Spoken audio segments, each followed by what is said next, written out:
తెలంగాణలోని 16 ఎంపీ స్థానాల్లో గులాబీ జెండానే ఎగురుతుందన్నారు మంత్రి తలసాని శ్రీనివాస్ యాదవ్. సికింద్రాబాద్ అభ్యర్థిగా తలసాని సాయి కిరణ్ నామినేషన్ కార్యక్రమంలో శ్రీనివాస్ యాదవ్ పాల్గొన్నారు. సార్వత్రిక ఎన్నికల తర్వాత కేంద్రంలో టీఆర్ఎస్ కీలక శక్తిగా వ్యవహరిస్తుందన్నారు.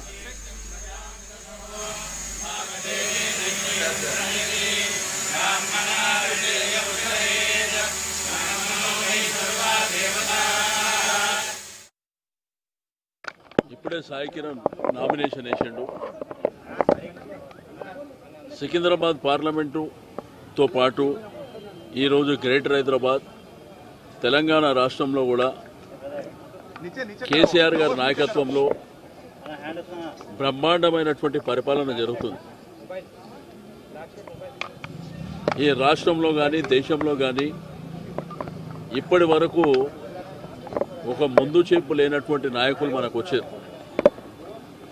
ఈరోజు కేసీఆర్ గారు ఒక తెలంగాణ ఉద్యమ నాయకుడిగానే కాకుండా ఈ రాష్ట్రానికి ముఖ్యమంత్రిగా గడిచిన 5 సంవత్సరాలు ఒకవైపున డెవలప్మెంట్, రెండో వైపున వెల్ఫేర్ కార్యక్రమాలు.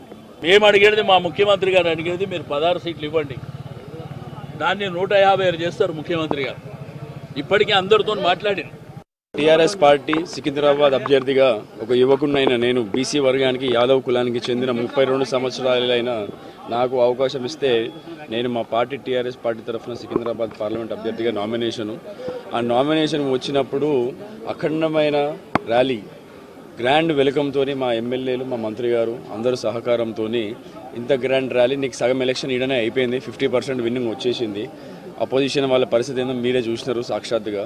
ఇంత స్పందన ఎందుకు అంటే ఒక యువతకు ఇచ్చినప్పటికీ కూడా కేసీఆర్ గారు ఈ రాష్ట్రాన్ని బంగారు తెలంగాణ వైపు సాధించడానికి ఆయన వేసిన అడుగులు, స్కీములు, కేసీఆర్ కిట్టు పుట్టినప్పటి నుండి లాస్ట్ జర్నీ వరకు అన్ని స్కీములు పెట్టి, పెన్షన్లు 2000 చేసుకొని, రైతు బంధు పెట్టి, రైతు బీమా పెట్టి, రైతులకు భరోసా ఇచ్చిన ఏకైక నాయకుడు భారతదేశ చరిత్రలో ముఖ్యమంత్రి గారు మా చంద్రశేఖర్ రావు గారు.